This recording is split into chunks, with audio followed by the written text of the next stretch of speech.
എടി ഇന്ന് കലോത്സവത്തിനുള്ള ഹൗസ് തിരികൂടി. നമ്മൾ രണ്ടുപേരും ഒരേ ഹൗസിലായാൽ മതിയായിരുന്നല്ലേടി? അതെ, നമുക്ക് ഗ്രീൻ ഹൗസ് കിട്ടിയാൽ മതിയായിരുന്നു. വേണ്ട, ബ്ലൂ മതി. ബ്ലൂ ആ കഴിഞ്ഞ പ്രാവശ്യമൊക്കെ ജയിച്ചത്. പക്ഷെ ഇപ്രാവശ്യം ഗ്രീൻ ജയിക്കൂടി. എന്റെ മനസ്സങ്ങനെ പറയുന്നത്. Silence please. ഇപ്പൊ കലോത്സവത്തിന് വേണ്ടിയുള്ള ഗ്രൂപ്പ് തിരിക്കാൻ പോവാണ് കേട്ടോ. Lucy red house, Kannabi blue house, Mickey green house, Bijin blue house, Pinky yellow house, Amrutha yellow house, Neethumol yellow house.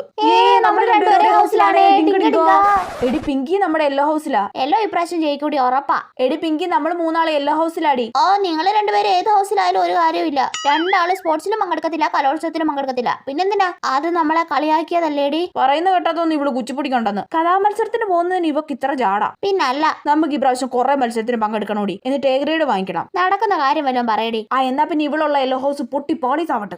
അങ്ങനെ വല്ലതും പറ. നമ്മൾ പുറമെ യെല്ലോ ഹൗസ് ആണെങ്കിലും നമ്മൾ മനസ്സുകൊണ്ട് ബ്ലൂ ഹൗസ് ആകട്ടോ. പിന്നല്ല, ബ്ലൂ ഹൗസ് കീ ജയ്.